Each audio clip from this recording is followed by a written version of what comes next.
Give ear, O my people, to my law. Incline your ears to the words of my mouth. I will open my mouth in a parable. I will utter dark sayings of old, which we have heard and known, and our fathers have told us. We will not hide them from their children. The sawmill for Preston was at Upper Preston, and those huge trees that were 12 feet across, some of them, and they were logged up there mostly, and then rough cut, shipped down to Preston, which is about 2.5 miles.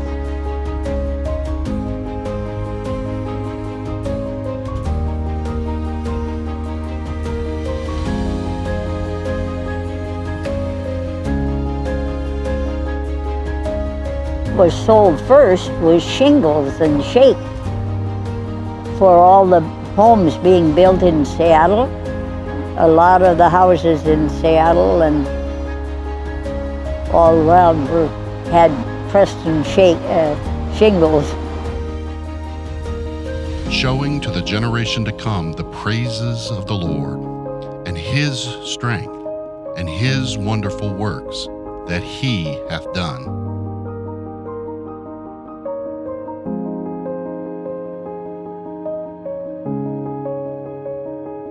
August Lovgren had become a Baptist in Sweden. And when he built the mill, he donated the lumber to have the church built. So the men of the community built the church.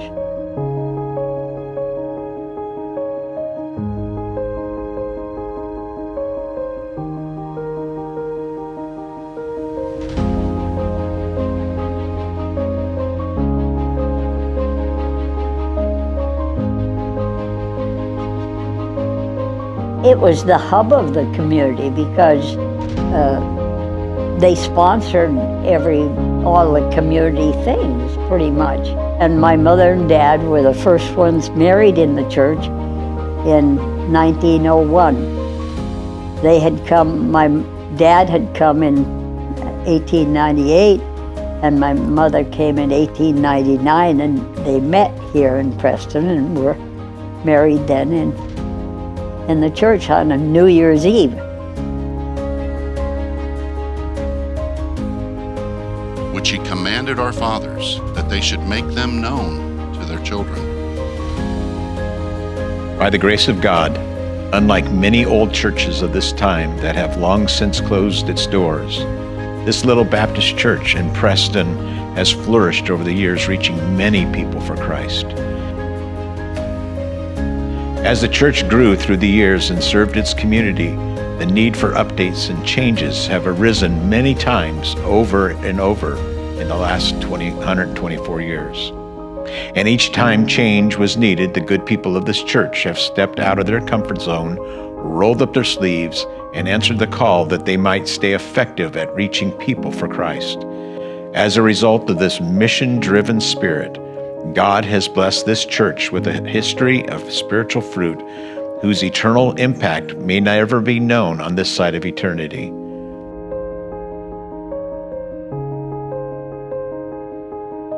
And I'm just thankful that Shirley and I have been able to spend the last 21 years of our lives serving God from this location, all for the glory of God. That the generation to come might know them, even the children which should be born. I'll never forget moving from the Midwest in 1985 so my parents could plant a church here in Washington State. The faith they had to face the unknown for the cause of Christ to me was incredible.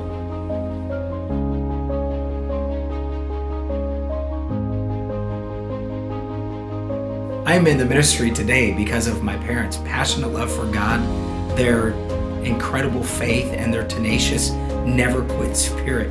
I had a front row seat in watching them plant a church. So when life came full circle and I came on staff at my dad's church to plant the first church out of Woodin Valley, I had just enough information to be dumb enough to think I knew what I was doing. We had nearly 50 helpers that day from our sending church to help us with the crowd. But the only visitors that came as a result of our advertising efforts were my neighbor, his wife, and their granddaughter. But it was a start, and by the grace of God, those three became our first members. That first year was extremely hard and slow, but little by little, many firsts began to follow. We had our first baptism, our first Bible study at my home, our first soul saved and baptized, and by the end of the first year, we had about 20 people. Even with our nursery in the chair closet and our kids' classes in the kitchen, the church began to grow one step at a time. We took on our first missionaries and had special days and revival meetings and vacation Bible schools and community outreach events until the day finally came 4 years later when we were ready to officially charter Foundation Baptist Church. What an exciting day in Sammamish, Washington, because of the official birthing of Foundation Baptist Church. And we have so many folks that still talk about the great times that we had while the Farinellas were on staff at Bible Baptist Church. So congratulations. I hope you make it a special day and that it's just the beginning of all that God has envisioned and has given your pastor a heart for, so you can reach the community of Sammamish. Congratulations and enjoy your special day.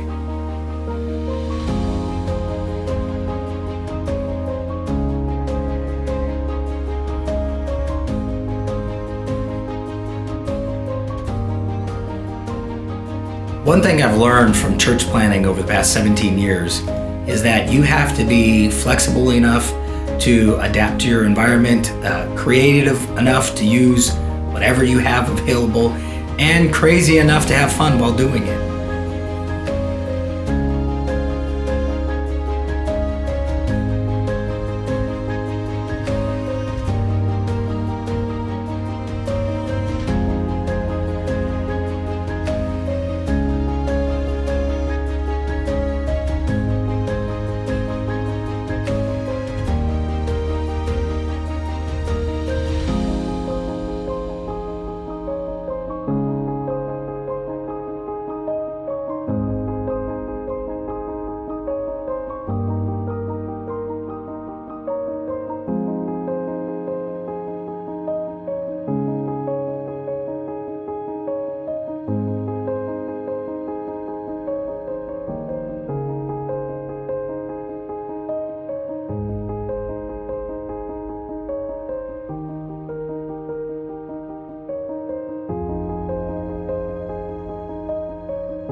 Though the past 17 years have been filled with great memories, it hasn't been easy. Within 6 months of starting, we had our first Vision Sunday and framed the first dollar of our building fund in this little frame. But in all that time, we were never able to get a place to call our own. Over the years, we have met in log cabin lodges, homes of members, countless rental facilities, even one where we couldn't wear shoes in the building. That was odd. We met in City Hall, in university classrooms, in gymnasiums, picnic shelters, and even a McDonald's dining room. Not having a place of our own to put down roots was not the only hardship. There were some pretty dark days along the way. Besides my wife's personal battle with cancer, there have been countless financial hardships to overcome, opposition from within and without, and all of this while trying to plant a church in a godless Northwest culture that would just as soon have nothing to do with God at all. At some point, you have to stop and ask yourself, why keep going? Why do it at all? That's when you have to remember the incredible works God allowed you to be a part of.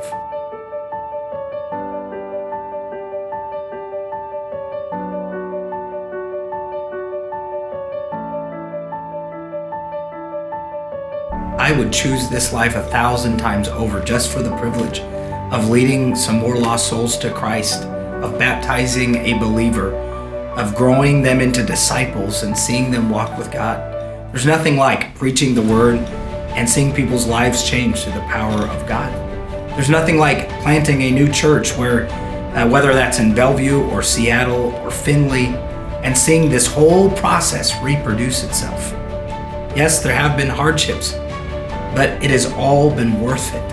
And yet, there is one greater reason still to keep sacrificing and serving and sharing what God has done. And that's simply this: the Lord's work is not done with us.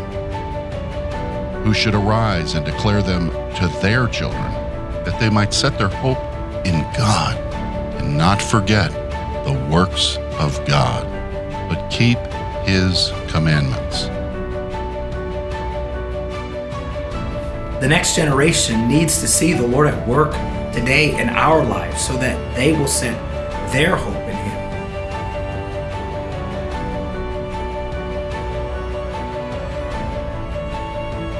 They need to see for themselves what God can do.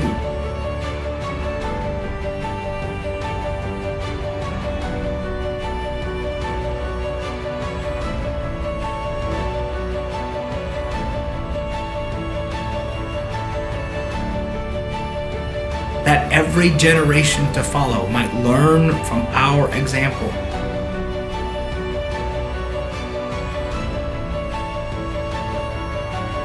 To walk with God and serve Him and keep His commandments.